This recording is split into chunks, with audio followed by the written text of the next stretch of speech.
police officer is facing murder charges a year after he shot and killed a 21-year-old pregnant black mother who was suspected of shoplifting. A grand jury indicted the officer today for firing a single shot through the woman's windshield as she tried to drive away.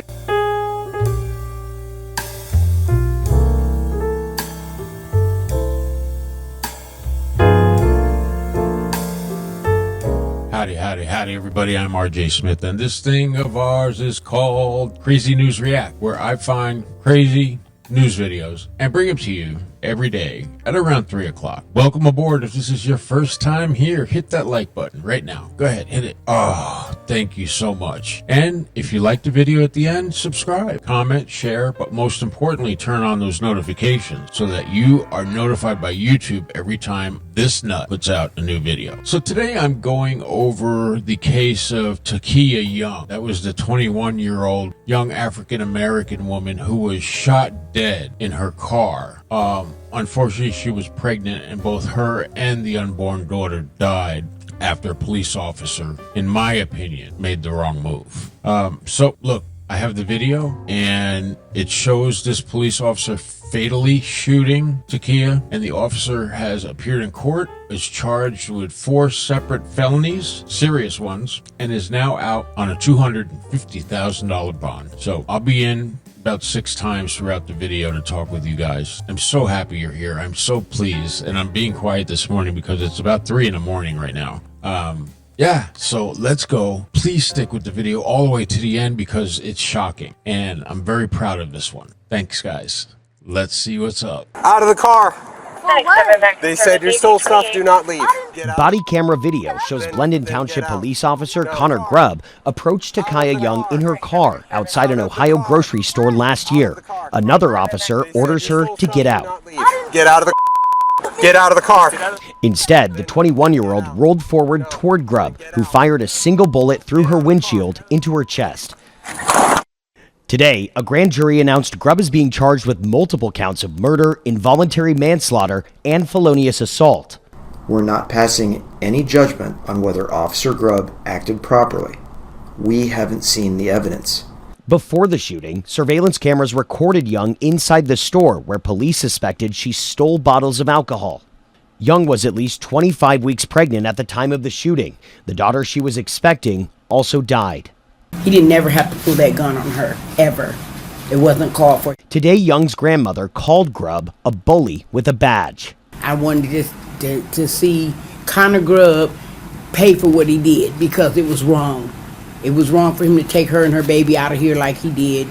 And the county police chief says the department is taking disciplinary action. CBS News reached out to Officer Grubb's attorneys. They tell us he is waiting in county jail until his arraignment tomorrow, where he is expected to plead not guilty. Her was about 25 weeks pregnant. Almost there, right? When the officer shot her. Now, I'm kind of stuck in the middle on where I want to go with this. As a trained criminologist and body language expert, I want to say that this is just an off-the-cuff incident that probably took a second to unfold. The car did hit an officer, so perhaps he felt in fear of his life. We just don't know because we're not the officer. But the car did hit him. And usually throughout the country and the world, really, if you hit a cop with your car, that is assault with a dangerous weapon, i.e. a vehicle. And they are allowed to respond with force. That's what could have happened here. We won't know until the trial begins. Remember, this happened a year ago. They just charged the officer now in 2024. Expecting a year, maybe, for the trial to unfold. But it's going to be very tricky indeed. So the 29-year-old officer has been charged with 4 counts of murder. I don't like this. Here's the reason. 2 people died, the mother and the daughter. That's 2 counts of murder. But what they do is they add on lesser charges, so if the jury doesn't want to find you guilty of the top charge, they might find you guilty of the lower charge. It's a horrible, horrible way they go around getting a conviction. So those 4 counts of involuntary manslaughter are also met up with 4 counts of felonious assault. And the grand jury did find sufficient evidence to charge the officer. So let's continue. Absolutely no justification for Takia Young to lose her life that day or her unborn child's life that day. And my job is to attain justice for it. And that's what we're going to do. And an officer is entitled to use deadly force if he believes serious physical harm is threatened to him. refusing to comply with an officer's order is not a death sentence. Petty shoplifting is not a death sentence. A person has to present a threat of serious physical harm in order for an officer to use deadly force. The video is out there, and the only person who ever presented a threat of serious physical harm was the defendant, and that's why he stands accused today. The Supreme Court has given us Graham v. Connor as an outline for that, and every way we interpret that with regards to this video here, it will be a justified use of force. From my perspective, and Ms. Stevens' perspective, and the experts that we've talked to, once you move a car from standing still into a moving position and you hit a police officer, you have actually committed what's called a felonious assault. You've weaponized that vehicle to become a deadly weapon. So there is no doubt that there's contact. There's no doubt that his feet, half of his body was up on top of the car, and she posed a threat to him at that point in time. And it's not about the petty theft. The petty theft has nothing to do with this. The crime at hand is a felonious assault on an officer with a motor vehicle. That's the crime that the case law in the Supreme Court talks about. So where does that leave us, folks? Look, according to Mapping Police Violence, which you can check online, I believe they have a free site that you can check things out. Stats about cops. Most killings by officers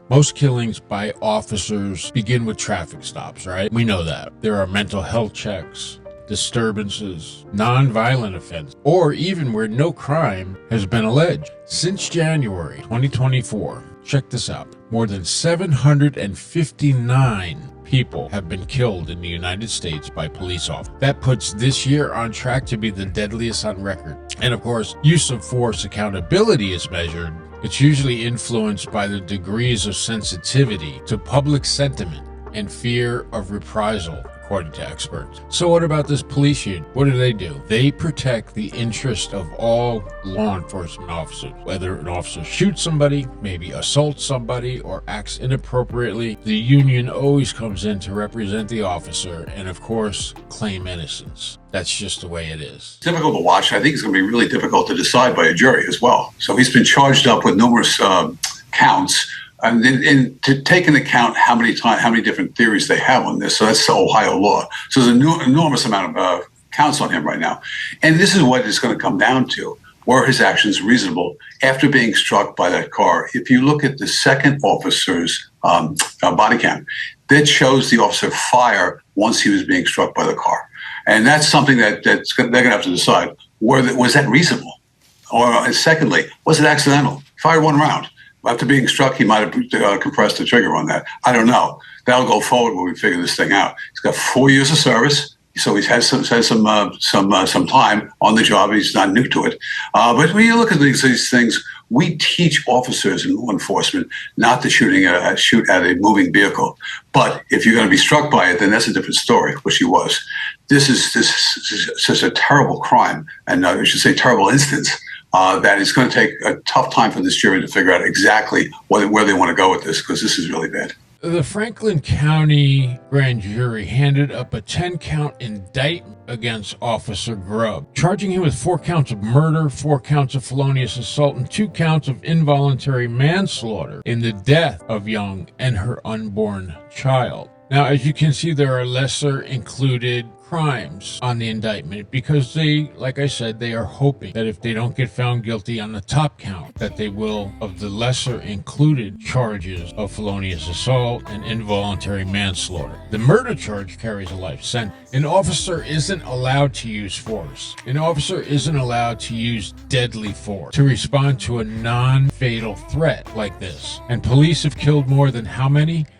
1,200 people in 2023. As deaths have risen, so too has the number of police officers charged with violent on-duty crimes, murder, manslaughter, assault. But charges like these that are brought against Grubb are very rare, and convictions less so. Just 2% of killings by police result in an officer being charged, and 1% are convicted at trial. And black, Asian, Spanish, people of color killed by police are more likely to be unarmed than white people. This is FBI statistics. And they have non-lethal weapons available to them. They don't have to shoot everyone. They have a taser, they have pepper spray. You know, first you try to pepper spray, then you do the taser, and then if that doesn't work, you go lethal. Now they're saying there wasn't enough time. I don't know about that, folks. That just seems like an excuse. Let's continue. Car stop's the most dangerous thing you can do, DeMarco, in the police department, because you're walking to up into an unknown environment.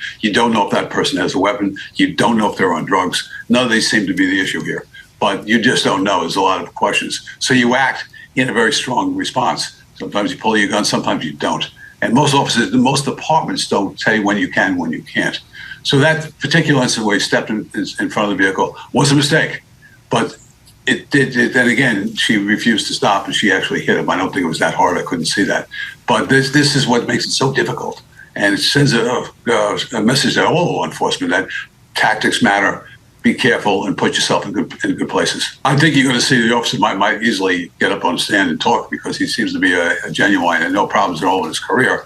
And he's going to testify, I would say. Again, you can see expert testimony saying what he should and shouldn't do and what happened. Was it reasonable? And the big thing is the reasonableness of this. He was put in front of that car. He was struck. You could see.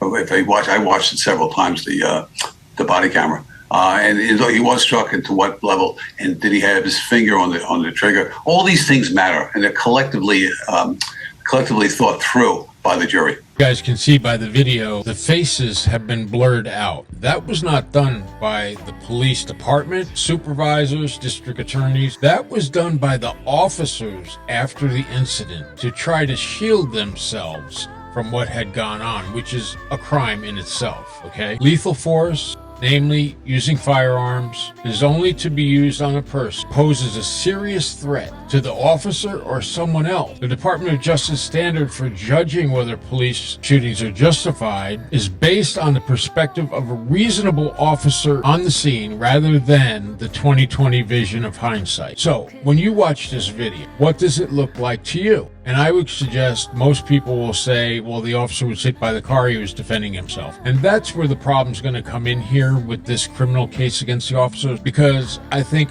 most juries give the officers the benefit of the doubt. And when they're struck like this and they fire and kill someone, they usually don't get found guilty. That's just the opinion of a criminologist here. You can make your own. Please leave your comments and questions down below. Like this video, subscribe, and make sure you share so that you'll be notified when I post a video. Have a good day, guys.